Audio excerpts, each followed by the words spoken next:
Okay, so welcome to New Millennium Oral History Archives, a set of interviews that we're doing with folks across all trades, industries, and much else, particularly elders in our various communities who can tell us about the various events and commemorations and so forth. I am here this evening on Holy Thursday, it's the Paschal Triduum, just before Easter, so it's 1 April 2021. I'm sitting here with Dr. Georgina Falu, and we're happy to have her. And she is an academic who has her doctorate and has been active in a number of communities, specifically the Black, African, as well as the Puerto Rican community. She was born in Puerto Rico and studied here and has been involved in a number of universities and written several books, translated several books, and she has one that will be forthcoming, that will be published soon, we guess. And Dr. Falu has a foundation, the Dr. Georgina Falu Foundation, in which she's it's based here in New York City, and it endeavors to work with a lot of our youngest of community members, young children, and also she has I should put it, a university, so a Black Studies University that will be forthcoming as well. So Dr. Georgina Falu, Dr. Falu, I know very well, but I'll refer to her with her by her academic credential, Dr. Falu. So happy to have you. So if you could tell some of us some of the things that you've been doing, this will be part of the archives that we're building, an oral history archives. Thank you very much. As an oral historian myself, now that's what we will be doing, and please. Thank you very much. First of all, let me congratulate you, because that idea of completing or continuing working on an archival on our outstanding leaders and scholars and events is so much needed. So I do hope that we continue working, and I am ready to collaborate in any way and manner that you need us to do. People need to have documentation of their history, and archival are crucial for people to learn what really happened, especially Afro-descendants have had the misfortune of not being able to learn about their history and heritage. This is international. This is not only United States. All over the world, including Africa, most African descendants don't have sources, don't have books, don't have documentation of what really happened in our history. And the problem is that not knowing who you are determines to a large extent what you can expect of yourself. And especially for children, it's a crime what has happened. Because I do believe that intentionally the authorities throughout institutions, universities, colleges, public schools, churches, libraries, you name it, they colluded to make the history of the African descendants invisible. And because of that, we, the Afro-descendants ourselves, have become invisible in the different societies. I traveled to Africa, I met Mandela in his own home, I met Mugabe in Zimbabwe, I have been to Nigeria, to Senegal, to Egypt. I traveled throughout Latin America, I visited and dictated conference in Venezuela, in Colombia, in Costa Rica, in Peru, many others, and mostly we talk to African descendants. Most people don't know, for example, that in Latin America there are over 200 million blacks. They don't even suspect that. But I visited, for example, Chocó in Colombia, that is 99% black. And when I talk of some of the research we're doing, they didn't even know what we were talking about. Because like us in the United States, or in Puerto Rico for that matter, never in our education did we learn of the great contributions that African and African descendants did to civilizations. Those contributions were so crucial that I don't exaggerate if I say that most of the advances in Europe and throughout the world find their origins in the work that Africans did 1,000 years before Christ. Now I'm telling you 2,000 years before Christ, and Europe became Europe, let's say 400 years after Christ, after the Roman Empire dissolved and each area took their own identity as England or France or Spain, and only then did they were copying some of what the Romans copied from the Greeks and what the Greeks copied from the African. Now we can document each one of these developments that I'm talking about with facts. It has been documented. The problem is that it has not been brought to the people. The people don't know about this. And so what you're doing, you might yourself not be so aware of the great contribution that you're doing, because you are documenting with facts that history, that heritage, and that archival. So children and generations to come can learn that history from factual documents. I appreciate what you're saying, and it's very gracious of you to say that. Our intent is really to get this information and have it disseminated throughout, and have an audiovisual testament, if you like. What I was going to ask you, just so everyone can know, how many countries in Africa have you visited, and how many countries in, I was born in Latin America, in Panama, Sure. How many countries in what we call Latin America have you visited as well? In Africa, 7 countries, and in Latin America, about 8 countries. And of course, in the Caribbean, I'm from Puerto Rico. I visited Cuba 4 times.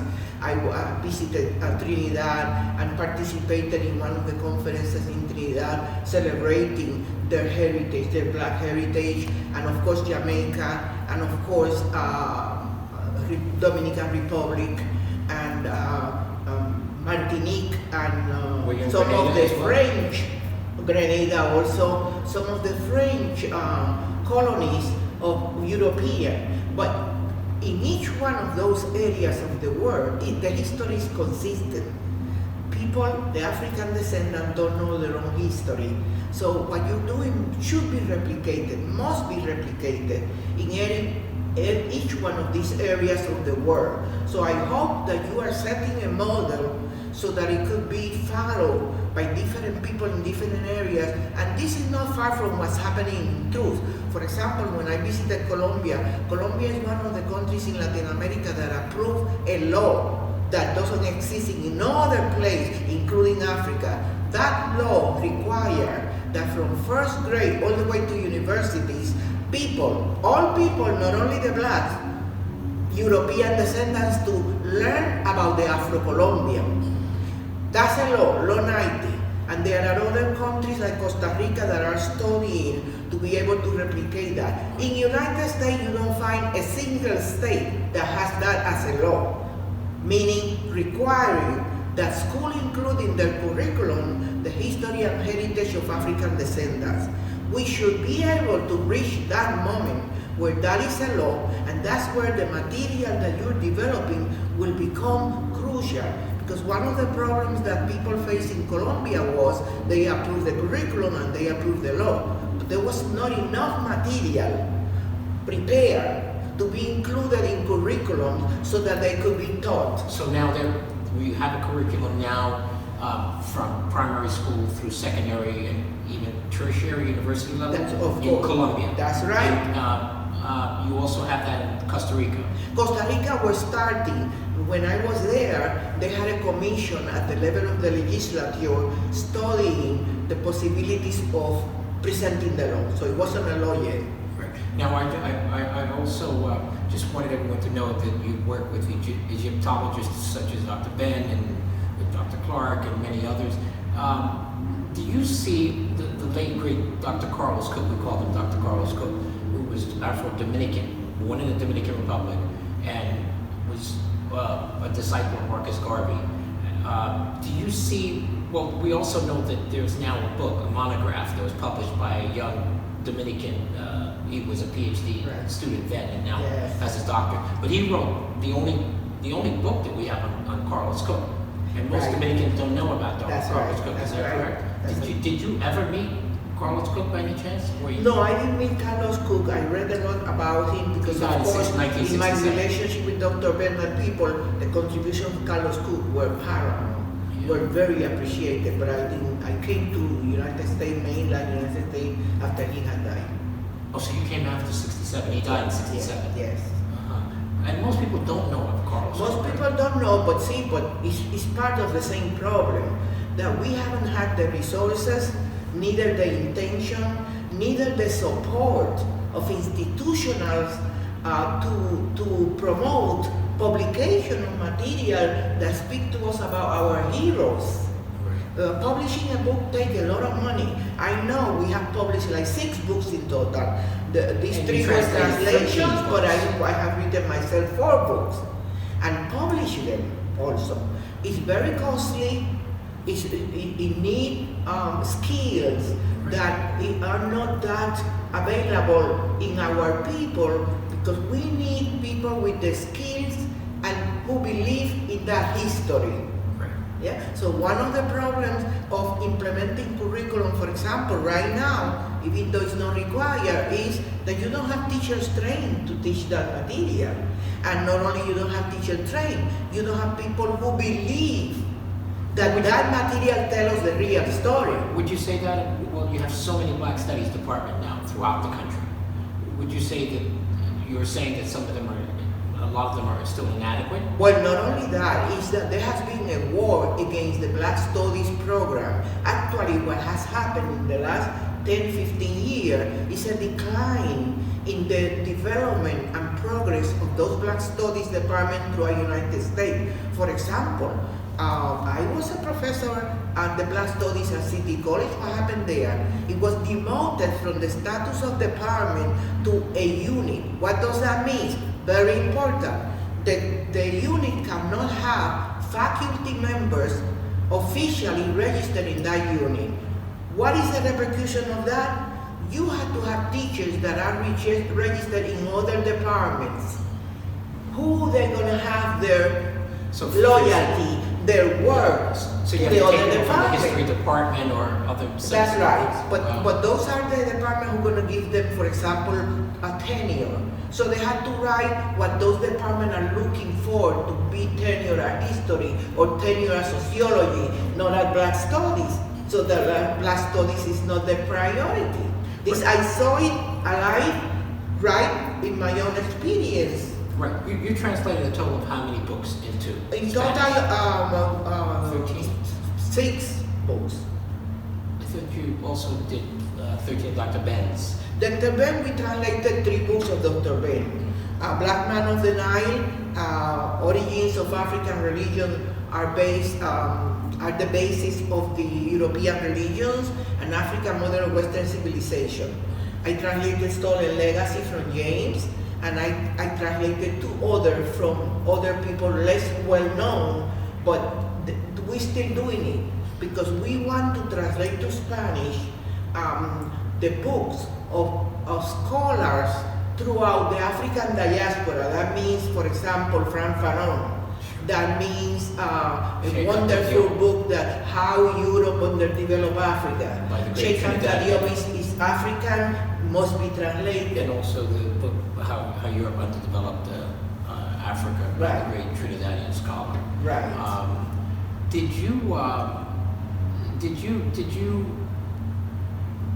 You're from Puerto Rico. You're Afro-Puerto Rican. Right. And so was the great Arturo Schomburg, That's right.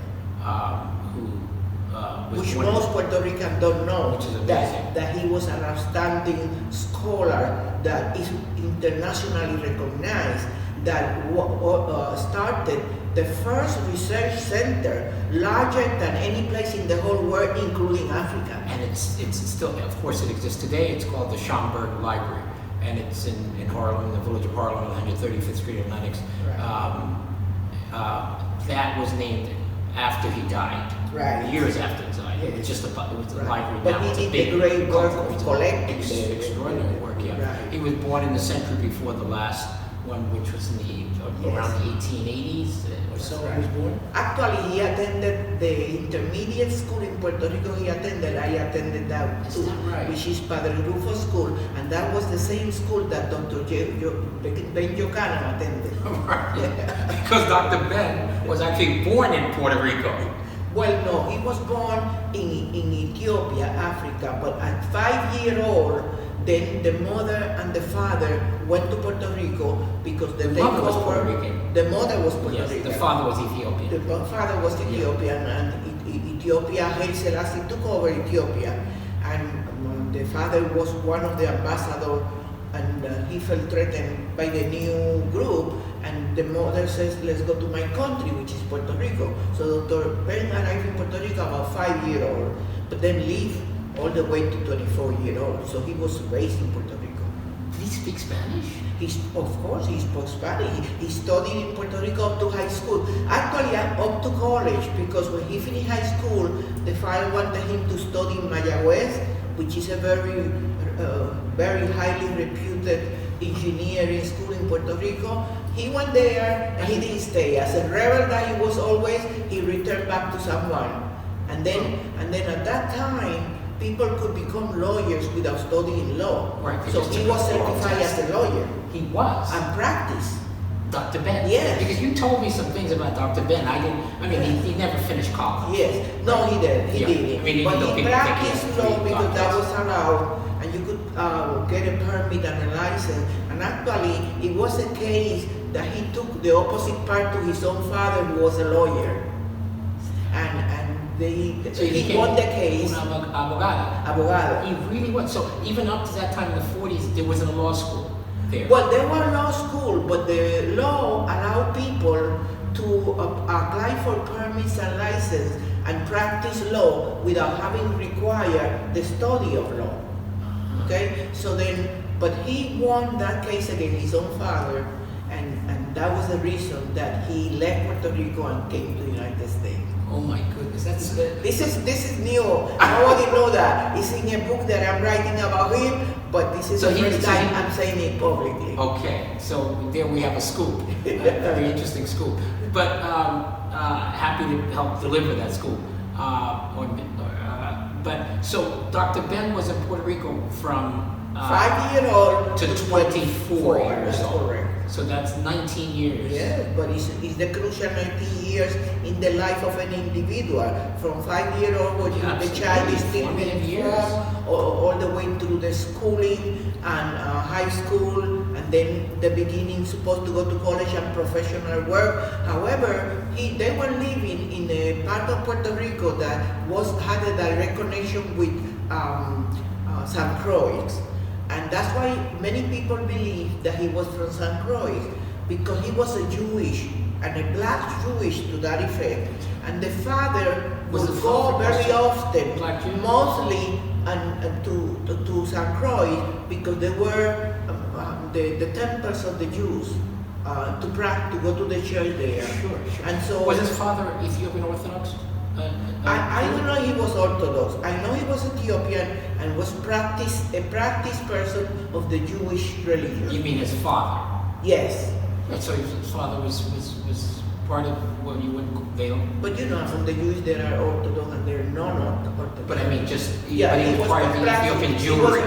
He Yes. was a practicing. Uh-huh. Yes.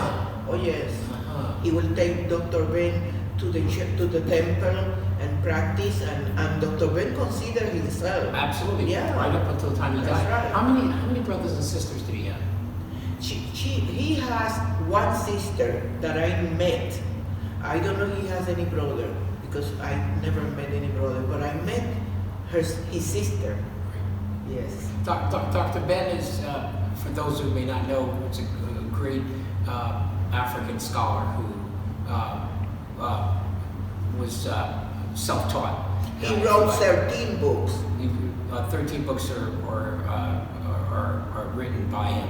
Right. And he would take many individuals, from young people to adults and others, on trips to Africa, explaining these great. Especially Egypt, and he sponsored the concept that the black man around the Nile did a great contribution in terms of the development of the history and heritage from Africa, because it was in that era around Egypt that most of those development in science, mathematics, religion, education took place, and they are documented. For example, the development in science, if you read the oath that medical doctors do when they graduate, read the first line. The first line recognizes the contribution of that black African who should be considered the father of medicine, not Hippocrates. You mentioned something that's in all your travels, and there were many, there have been many, and I'm sure you continue to travel. I mean, we're coming out of this pandemic prayerfully, but the 200 odd million that you mentioned of people of African descent in Latin America, most people would know that's most people don't know, including Latin American people that I meet in New York, who are called Paisa, because are descendants of the European, do not know these black areas. Actually, I met black Colombians that had never been to Chocó, that is the center of the black world, because it has left behind. There is discrimination, there's prejudice. And this is all. For example, I stayed there in the home of the first black congresswoman in Colombia, and she didn't have running water. Wow, and she's had water that is gathered, collected, and then used. What year is that? I think it was 1978. Oh my goodness. Yes. And of course, Panama, where I was born, comes out of, got their independence, so-called independence from Panama by U.S. agitation to Right. Panama to get it in But I 1903. visited Panama recently, meaning like 6 years ago. With and Dr. Marcus Messiah? With the son. With the son Yes, of the son. Garvis, Yeah. which is a surgeon. Yeah, Dr. he's a Julius physician, Garvis. right? He's about 97 now. Yes, by Is he now. not? But I visited and we went to Colón, which is one of the mecca of the blacks in Panama. And at that time when I visited, the conditions were horrible. You told me about that. That was Throughout just the about 7 street, you years see ago. the excrements in the street and so on. I tell my family that. Now there must be changes, because after But I that was left, just 7 years ago. yes. Yeah. After I left, there was a change in presidency, and the president promised to win. He promised the black that to support him because he'll make changes. I mean, it's absolutely ridiculous. Well, the my fact that- understanding is that there have been changes taking place. Yeah, but those changes should happen long ago. That's I mean, right, as much definitely. revenues as that canal takes in, Definitely. the Panama Canal takes in hundreds That's of right, millions of millions billions of of dollars. dollars in That's revenue. correct. All of those. I mean, you saw recently with the Suez Canal, That's with this correct. big ship, Yes. this big container ship getting stuck in the canal. That's right. So that's an important canal. The Panama Canal is another important canal. That's So right. many ships come through that. They pay Yes. major amounts, and that money does not Definitely. trickle down to Definitely. to- But the good news is that the African descendants throughout Latin America are recovering such an enthusiasm to learn about their history, to honor their African heritage. For example, in Panama, I took a group and they put us in front of the parade that takes place every August 30. Right. And- When you were and with we Dr. marched. Dr. Garvey, the physician, the son of, was that the time when you also met the mayor? No, this was, I visited twice. So this was. It's a first trip before I went with Dr. Garvey. So that was, I don't remember I think it was 80. because part of this archive is we want to get the dates, Yes. the years at least. But, so people can we know. marched in front of the parade, and it was a parade of blacks in Panama. Yeah, but see, that's not so surprising because, as you know, you have a significant black population in Panama. But All still, those people came there. it is They're surprising. many. It is surprising because it's only recently that the blacks are identifying with their African heritage, want to learn about the African history. Before that, the identification was with Spain, like almost all throughout Latin America. Yeah, but The national dress, for example, is a Panamanian, it it's still is Spanish, the but you yeah. will see all Panamanian black dress in Africa. But I never saw that before. Right, but the other thing with that too, would you say, you had chapters of the Garvey movement in Panama. Oh well, but That that's was all the way something back in the teens, definitely. in the early part of the 20th century and in the 1920s and so on. So because of this Yes. distinctly black presence, I mean, you had Barbadians, folks from Barbados, Yes. from elsewhere who were clearly black. And Definitely. Jamaica, they, you know, Definitely. it wasn't this sort of, you know, you could sort of hide behind sort of a mestizo kind of Right. veil or whatever. Right. But the majority of the blacks in Latin America are in the Spanish countries. See, it's different. Jamaica and Trinidad are prevalent black countries. Sure. But in the others, the black, even though there might be huge number, like in Colombia, Or 13 Brazil. million, in Venezuela, 7 million, in Peru, 4 million. They still a minority in comparison to the European descendant. So it was the European pressure in terms of discrimination and not revealing the real history of African, that the African in the Spanish country developed this concept of being less, of being not as pretty as, or hiding their history, or not identifying with the blacks. And I lived that experience because in my own family, we have family that were lighter and they will deny that they're black in your own face. Right. I mean, they will say Well, they're not think blacks. I think we all have that. Many of us Experience. that come out of that area. Right. And what's the expression? La raza, to lighten the race? That was, we heard so frequently. Yeah. They would marry with clearer or whiter people to adelantar la raza, it means to advance the race. But that is changing, I must say, including in Puerto Rico, where recently there's a conference taking place biannually. It's a conference of the Afro-descendants. 2 has taken place, I was a speaker in both, and the next one is coming now in November of this year. Are you all doing it this year in Yes, November in yes. Puerto Rico? Yes. And it'll probably be, It won't has have to be been, virtual. it It'll has be been impressive, in-person. those conferences, because they have invited speakers from Latin America, from different scholars from all Where is it over held the at? world, At the at the University of Puerto Rico. What people don't know, Vince, is there's an African presence or black presence in so many of the countries that you would think. For instance, in Argentina, Oh, yes. in Peru, I have in a book Nicaragua. of the blacks in But what it is, Argentina. those blacks are largely invisible. That's right. There is a Puerto Rican scholar, you know him, he's on WBAI, I forget his name. He created this word, invisibilize. Yes. But you find them along the coastline. They're not in the cities. That's right. I mean, even people Well, think because about remember, the ships with African enslaved left the blacks in the coast, and that's where they remain. For example, in Colombia, Chocó is all the Pacifico. It's called the Pacifico. That's where the blacks are in largest number, and that's the truth also in Panama and in most countries. And then you have the Afro-Mexicanos, Yes, definitely. and you wouldn't think that there would be Afro-Argentinians. You would Oh, just I not have a think book. that. I have a book by the Afro-Argentinians. But people just wouldn't think, because when you think about That's particularly true. South America, these are largely European That's countries. correct. I mean, Chile and Argentina Yes. are 2 of the most European countries That's in correct. South America. I have heard Argentinians saying that there are no blacks in Argentina, Right. and I had to clarify the record right then and there. I'm I sure said Chile I has was the same there thing too. and I met them. Same thing in Chile. There is a story that there was a conference in Chile. The president was talking and said, because we have no blacks.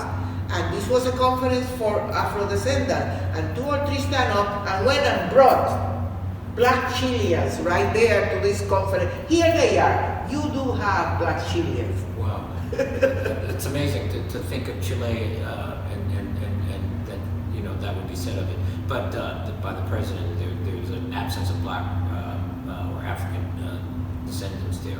It's crazy. When was your consciousness raised as a young person growing up in Puerto Rico? When I came to New York. It was all the way. When I you met came Dr. here. Ben, I went to a conference, heard Dr. Ben speaking, and asked myself, what are you talking about? That the blacks did science, that the black developed education, that the black developed religion, that the black developed architecture. For example, there was no architecture in Europe because Europe didn't even exist when already black African in Egypt and in Africa were erecting architectural jewels that were copied by the Greeks and were copied by the Roman later on. I visited. So you just I entered the pyramids. Sure. Well, you went on many of these educational tours that I did go along with many people. That's right. When you met Dr. Ben, that was when, around 68, 70, 69? No, it was 1980 because that was when I came from Puerto Rico here. No, but you came in the 60s, you said. No. From Puerto Rico, I came 1980 because 1960 I was at Berkeley doing my master's degree. I was sent by the university, but going to a university in California in the international house studying a master doesn't have anything to do with relating with the people. Right. I didn't have access to know people. I was in the university. Actually, I was one of like about 5 of a student body of 35,000 in California at that moment. That's right. And you were doing I was doing the master's degree. Puerto Rico sent me with everything paid, and I finished and I went back to Puerto Rico. What years were those? 64 and 65. That's when the Sabio, when the big revolution, the free I speech met the movement. Sabio in person, I met Rockefeller in person, I met Malcolm X in person at that moment. As a student, as a graduate student, I heard this and I went to hear what is this all about. So you heard Malcolm X In person. So you heard him in 64. In 64. He went to California, to Berkeley to speak. Had he left the nation by then? It was just 9 months. 65. He left the nation for 9 months before he was assassinated. That's right. It was 9 months. Yeah.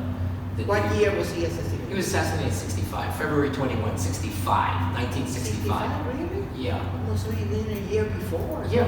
Well, there were only approximately, it's amazing when you tell people, it's 9 months that Malcolm had that independence, Oh, was wow. what, the nation, Yes. Lord, you put him out over he, But already he was so well known, Sure. and to me it was an inspiration to be able to meet Malcolm X. I also met in California Taylor, the co-developer of the atomic bomb with Oppenheimer. And Edward Teller. Many, because we were in the international house, physicist. and all figures that went to California, they would go to speak to international house. Yeah, Edward Teller was an extraordinary person, but Yeah. crazy. His whole Yeah. thing was about, building. He co-developed bombs. the atomic bomb with Oppenheimer in the radiation lab, which were well known. So you met because at that Edward time Berkeley was even better reputed than Harvard. Berkeley Yeah. University. Then after that, I went back to Puerto Rico. Then I went to Harvard. Same thing. I was not relating with the community. I went to study. Yeah, it's so interesting because people talk about Eisenhower, President Eisenhower, in his farewell speech when he was leaving the White House, speaking about beware of the military-industrial complex, but you have to add the military-industrial academic complex because a lot of those contracts went to major universities to develop, Yes. Like the atomic bombs, the radiation lab, that was Berkeley, it was science. Yeah. Yes. People don't think about the academy having this Right. role in this development.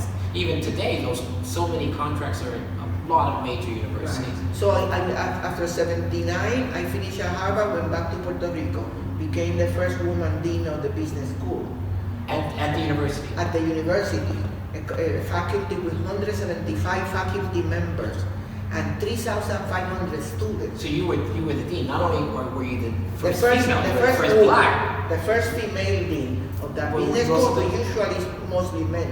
And at that time was mostly men. But you were also the first black and woman That's right. That's correct. at the University of Puerto Rico. That's right. So I had not been in the United States in the community. I was, in fact, But when you were in California, there's Berkeley's right near but the see, when we went to the international house, you would believe this. I went from Puerto Rico and I could not understand the teacher speaking English for 6 months.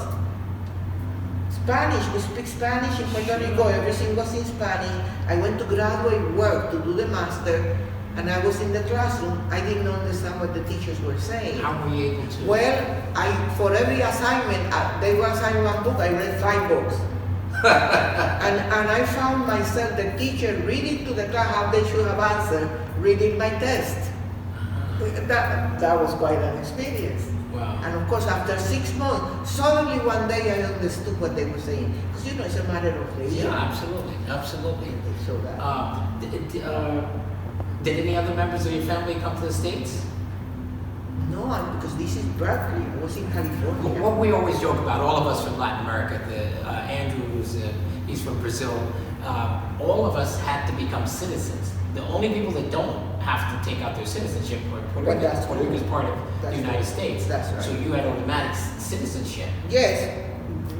But Well, at that moment citizen. I was a student, I was concentrating on coming to do a master degree in succeeding, because this was a total new development for me. First time I was in the United States was that. So I was like enclosed in the international house, going to classroom and back. I don't remember. What were your thoughts about the States, America, before? Well, No thoughts at that time. I'm a young student, finished with the highest score in my class. The university paid me everything to send me to do a master degree in a new environment. I was living in the international house, going to do graduate courses at Berkeley, which that alone intimidate anyone, because at that moment it was the most important, higher reputed than Harvard and MIT at that moment because of the radiation lab and all of that. So my sole purpose was to study and succeed, which I did. So you did a I master's finished there, master and went back to Puerto Rico. and then you did another master's. I believe you told me elsewhere. I started studying law, and then I was sent to Harvard to do a program of with the graduate School of Business with the case methodology, and then after that I went to Columbia to do my doctorate in finances of higher education. So you did your doctorate At in business Columbia. school. No, at the education, because it was Oh, finances was that for teachers? higher education institutions. Or It was it a teacher's college? Yes. Okay, yes, in education. That's right. Right, and that was in the 70s? No, that was in 80 to 84. Oh, 80 to 84. Yeah. You finished your doctorate? At then? 84. Uh-huh. And then how did you... And that was the time when I met Dr. Ben. In 1980. See, I always thought you'd met Dr. Ben earlier. I don't know why I wasn't here. did, I was in Puerto Rico. Right. Did you, and then shortly afterwards you met people like Alambi Brad. Oh, then I started meeting, because then once I discovered Dr. Ben, it was opening a whole life for me that I didn't know about. Right. And I remember that's when I read Stolen Legacy. I said, oh my God, I was taking 2 and 3 o'clock in the morning reading this book. How come we didn't know anything of this? And then I said, there are 200 million blacks in Latin America. I had to translate it to Spanish so they know about their heritage. And I translated Stolen Legacy. And then the book of Dr. Ben, I had to translate them. That's where I started the translation.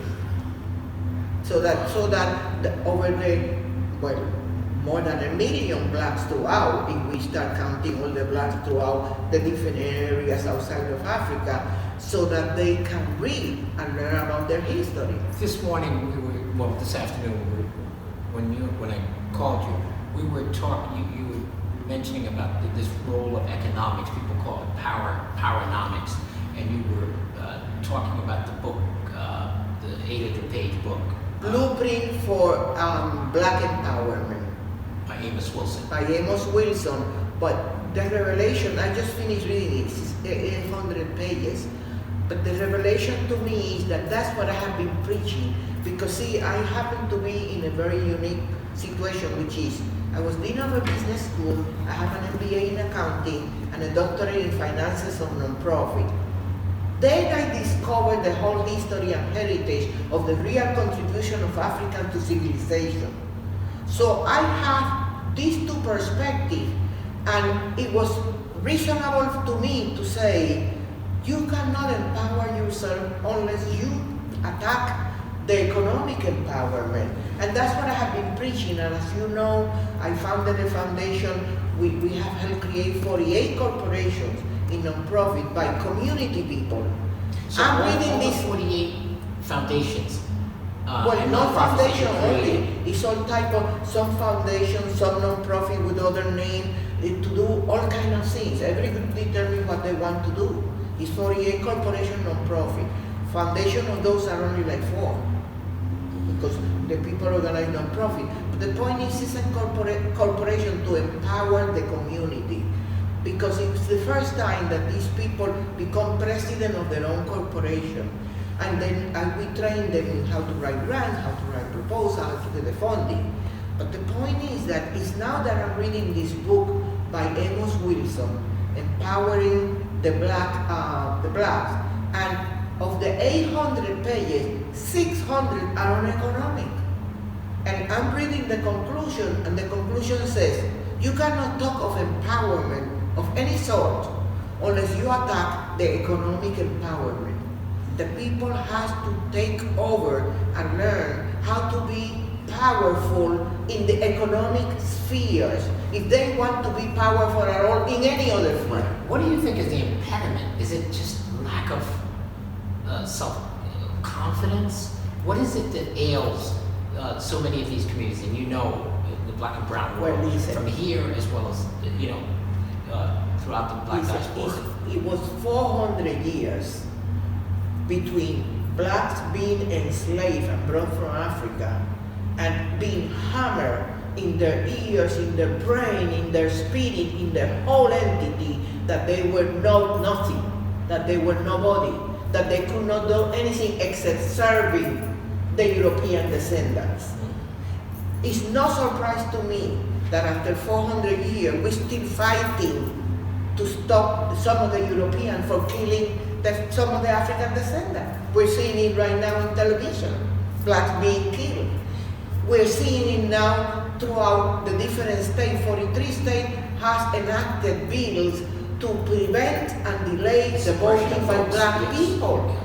This is happening in 2021. So we cannot deceive ourselves. We are in a war, and it's in a war that we have to use all resources.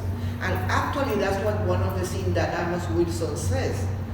You have to use relationship and you have to use resources. And the leaders have a responsibility, because the leaders are the ones that guide where the people go. And if the leaders do not emphasize the importance of people getting involved in the different manifestations of economic development, be Wall Street, be small businesses, be higher education institution, be library, be whatever enterprise, for us to get into it, not only as participants, as owners, as bosses, as being in charge, have our own institutional enterprise. That's what we are promoting. Where do you see this going forward? Because this message has been around, it predates. Except that you it's can go now, back to Garvey. yeah, but that was Message preaching. of economic empowerment. But that was preaching. I think we have progress in seeing happening. More and more, for example, statistics and reports are coming out of how many blacks develop their own enterprises, how many blacks are presidents of their own companies, how many blacks are in Wall Street. Not only blacks, Latinos too, which has share some of the same experience of being discriminated in terms of stopping them from advancing. So I feel very positive. The only thing is that it's happening too slow, but it's happening. And so if some of us continue being conscious and put our skill to service these purposes, it should happen faster. And I see it happening. Well, particularly with African American women, you see huge business ownership, small businesses. That's right. You know, whether Yes. things to do with here or products and so on. That's So right. you see just an enormous growth. Do you see anything similar in Latin America, or is there a lag? Is there a sort of the Latinos here in the United States, similar things are happening. In Latin America, is another problem and another situation. For example, right at the present time with the virus and the pandemic, the whole economic of the whole Latin American countries, including the European descendant, has pushed back. The unemployment has increased, and you know when unemployment increases, who are the first unemployed? So the slowness of the development of the black becoming entrepreneurs there is much more slow than what is happening here. Yeah. But I feel that they are going through an awakening of their cultural consciousness and their African heritage, and this definitely is helping for them to make a decision to do whatever is necessary to empower themselves. The reality that you are not empowered unless you include economic development is obvious everywhere. So I feel that you see there many manifestations that they are conscious and they are working toward it, maybe at a lower pace, but they are advancing. Now, many of us know what you've done in the barrio and your community, many activities you've been involved with, matters of economics as well as educational. As we bring this to a close here, you've worked so hard in the vineyard, pushing those who've been left out, those who've been marginalized in many of these communities, and giving them a vision and being a property owner as you have, and showing people the way, and sort of talking about the business of redlining, how banks have redlined these communities, Yes. meaning really starved them of any kind of loans and so on. And now we see, as we talked about earlier today, a number of financial institutions talking about making recompense for things that they didn't do before. But what is it? You've helped so many people, and now we're looking at, trying to assist you with Right. the property that you have That's there. right. And before this development that's happening in what used to be underserved communities and communities where people were, now you have all these sort of 5-story apartment buildings going up that are very expensive, and they're just gobbling up neighborhoods and communities block by block, as it were, or like a Pac-Man, as somebody said. But so what's the way out for these communities, and how can they preserve what they have? I feel that the first thing is that we have to become conscious of the reality that unless we work hard to preserve a significant portion of the ownership of land and properties in these communities, we need to be clear that we deserve to be owners, and that to do that, we have to fight. And we have to fight in all fronts. Fighting literally, but in terms of preparation, getting the skill, giving orientation to our children, so we have accountants, we have financial people who know what they're doing, and some of the groups to dare to go one step further, which is Wall Street, financial institution, issuing stock and bonds, being investment bankers, the presence of the blacks and also Latinos in areas like this, investment banking, financial, commercial banking, is very small. Real estate. We need to increase real estate. We have to increase our presence. And to that, we have to study, we have to give more scholarship, we have to make sure that children know what are the alternatives and possibilities in fields like this, so they choose this field to train themselves and then buy property. Just like you see, for example, we are in El Barrio, East Harlem, many people are coming to grab the land. We were there, we should be the owner, we should remain owner. This is not going to happen unless we do it with force. So let me just put this out there. We will definitely, myself and my team, speak to a number of people about assisting you in trying to preserve that, because you've been, That's right. you've had That's right. properties there going on what now, about 4 decades or so? Well, it started in 1990, so it's not really that. 1990, we are in 2021. So it's about 31 yeah, years. 30 years. Okay. Yeah. And We own properties. One of the few black Latino who own property in El Barrio. And you had a property there at In 106 106 first, Street. and then now in 118, 3 properties that we want So to you have 3 develop. properties at 118th Street. In 118.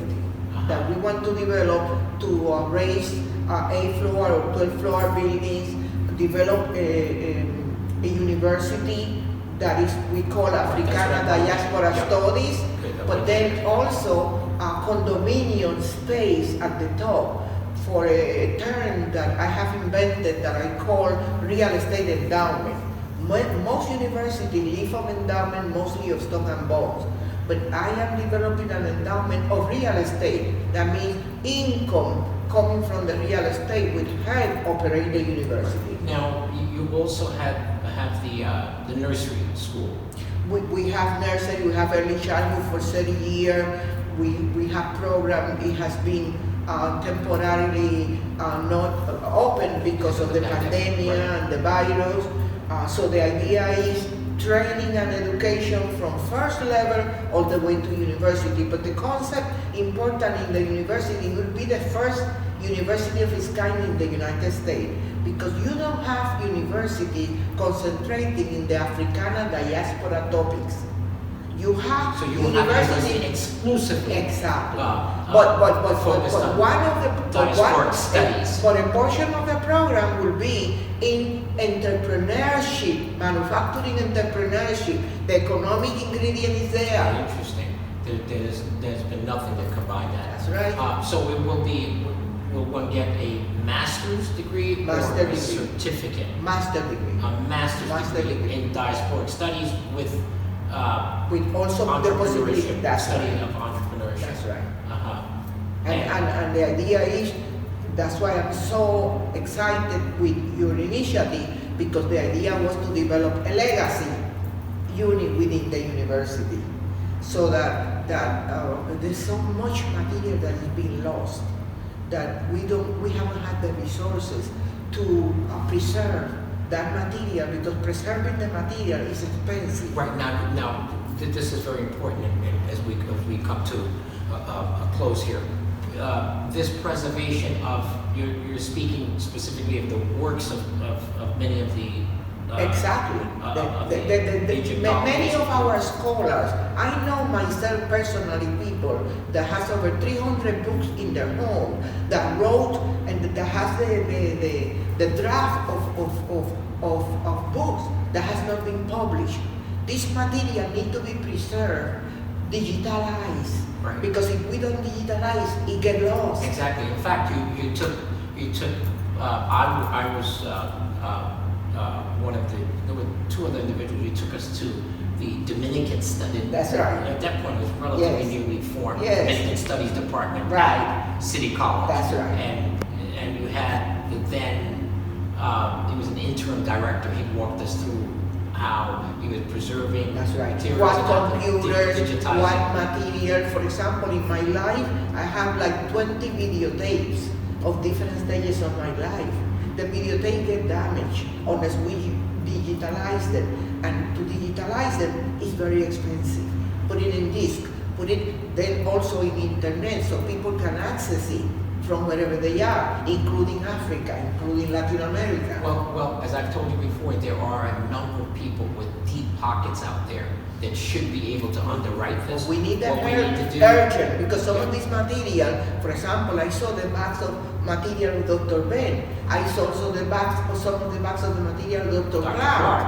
Yes, And Dr. John all of Clark. them need to be saved, rapido, immediately, Exactly. before they get damaged. Are they still in some of the as a part of- Because I have been busy with the situation of the buildings, I don't know exactly at this very moment what's the status, but I know it hasn't been professionally directed to be digitalized because it needs money, it needs funding, and it needs professionals who do the work.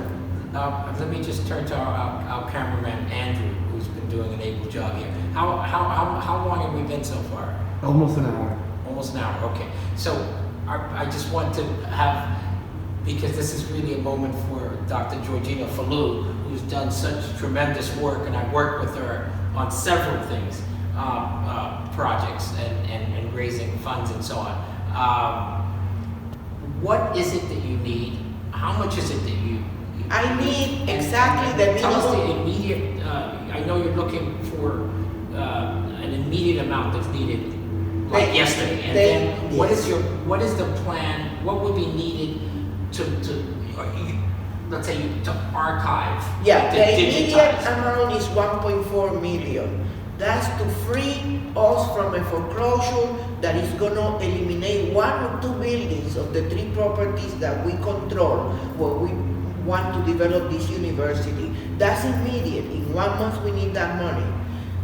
They are already designed by architects to raise the 8th floor or 12th floor building. So how many more floors? Because I've been. Well, 8th floor. Well, we need new, the whole building new. It will be eliminating this and erecting 8th floor building new. You're going to demolish? Yes, property? and then we build 8th floor or 12th floor because there's possibility that community board approve 12th floor to develop the university and then condominium space in the top all the way to the 8th floor or 12th floor. For that, our tentative estimate is 14 millions. Okay, and of course this will be accessible to everybody. Everybody. And And we're doing things that nobody has done. Because yes, there are already services like Schomburg do archiving. But there is so much material that we know personally that has not been processed because there's not enough resources. Like what you do in your effort, I think that you might not even imagine the extent of the repercussion that your work could have. Well, because it's needed. It's needed urgently. It certainly warmed my heart to hear that, and I think the repercussions of it in terms of bringing a lot of information out, which is what we need. I mean, the information will set us free, the beginning of everything. But the material could be lost if we don't preserve them physically, because the weather and all of that damage the material. You know, you took me to the Park House. Yeah. Dr. Jeffries was there and others, and we saw. But so that people who will present this conversation Right. to, what is it, you're going to have a library? We will have the university, which has a library, but also an archival.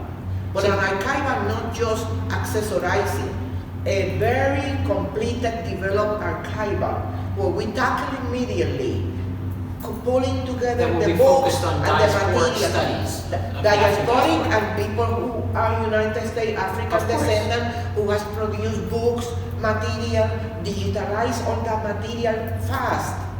But that's a lot of money. We need it to save that material. Well, as I told you a few years ago, the money is out there. Right, So that's there's right. an enormous amount of money, and Yes. lots of the money is spent on foolishness, That's right, unfortunately. yeah. And there are private individuals who have enormous amounts of money. And that they would need be- to know of this need so that they decide to contribute and become a team supporting this effort. Terrific. So you have the community board approval. Right. You have the architectural plan. No, we don't have it yet, the committee board approval, because you don't get that approval until you have developed the design. We need money for the architect. They have done sketches so far. They need to develop the design, and then the design is submitted to the Department of Building, and then that And then, process. of course, the property is there. And, But we need to say the property and- because the threat is that they're trying to take over the property. and even as a way of people, a means of people getting involved in, individuals getting involved in it to sort of propagate this message and this Right. educational Right. undertaking that you have been involved with for so long, all your life, in fact, Right. around education. And they can even have naming rights, perhaps, let's say. Yeah, oh yes. You know, we a did digital that, road named after John Smith or whatever, Definitely. who gave Definitely. $500,000 Yes, or $2 million. definitely. Okay, so Definitely. yeah, I just And wanted to put also that out we there. have in mind approaching some of the African countries to co-sponsor the university. Right. Because one important development that has been kind of slow down, but it was crucial. I worked with the African Union for 2 years in terms of how Africa want to approach the diaspora to cooperate in mutual projects of interest, be economic development, be cultural, and history. Well, here's a really good tip. Equatorial Guinea, which is the only, you know what the official language is? Yeah, many people fail that little parlor game I play with them. The only country in Africa in which the official language is Spanish. There are other territories, like Comoros is all where Spanish is spoken, but they have oil. Small country, Equatorial Guinea, and the then president, still president, has done a number of cross-national projects himself. He picked up the But phone. this is crucial. At least I have in mind 4 or 5 countries that I believe will be interested. We just have to fix this problem of the retaining the Right, buildings. this is what we have to get. That's the priority. Put together a team and try to make that happen. Yes. This has been a wonderful evening. We've been speaking with the wonderful Dr. Georgina Falu, who's done enormous work in the area of education and expanding the knowledge of everybody to things that been sort of hidden, marginalized, and much else. And we thank you for taking the time out, and we certainly look forward to trying to do everything we can do to make this immediate undertaking that you're doing. We're trying to preserve the 3 buildings in El Barrio. Thank you. And anything else you? I want to thank you for the work that you're doing, because it's so important, for the assistance that you have always been there for our projects, and let's go together to get it. Thank you very much, and we look forward to doing it, so let's make it happen. Thank you very much. And the number of the yes, foundation please. should appear, 646-246-8302. Call us or look Falu Foundation, and we're going to have a piece in the webpage so you could enroll yourself as a supporter Give of them this the site, project. please. Give them the website. FaluFoundationNY.org. Okay. Falu Foundation. All right. I think we got a great deal there.